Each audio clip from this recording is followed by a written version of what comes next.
Thank you all for having me and for giving me the opportunity to share with you my story. My name is Bella Ingber. I am a junior at NYU, and I'm going to try to answer the following question for you from my personal experiences. What is it like to be a Jew at NYU?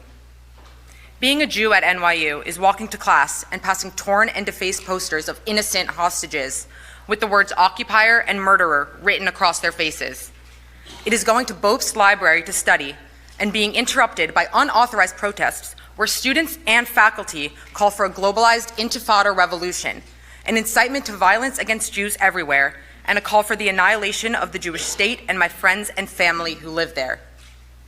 Being a Jew at NYU is being surrounded by students and faculty who support the murder and kidnapping of Jews because, after all, as they say, resistance is justified when people are occupied. It is being surrounded by social justice warriors and self-proclaimed feminists whose calls for justice end abruptly when the rape victims are Jews. Being a Jew at NYU has meant being physically assaulted in NYU's library by a fellow student while I was wearing an American-Israeli flag and having my attacker still roam freely throughout the campus. Being a Jew at NYU is experiencing how diversity, equity, and inclusion is not a value that NYU extends to its Jewish students. Since October 7th, the unmistakable anti-Semitism that I've experienced on campus is reminiscent of the Jew hatred I've heard about from my grandparents, Holocaust survivors, who experienced firsthand the deafening silence of their neighbors in Poland and Germany when the Nazis first rose to power. As anti-Semitic rhetoric and actions became more and more acceptable, their communities' shops were looted, their synagogues defaced, and finally, their families were taken away and perished in concentration camps.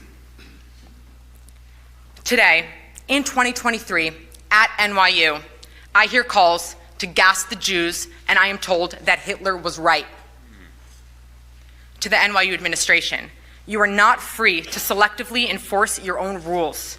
You are not free to refuse your Jewish students the same protections that you extend to others.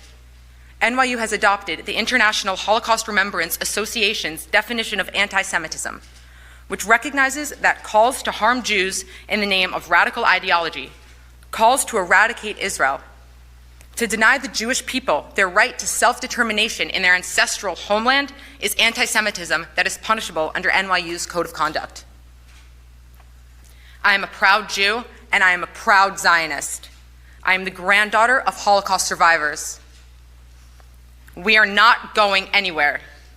Anti-Semitism and the support for terror should have no home at NYU or any other college campus. We made the promise of never again, and never again is now. Thank you.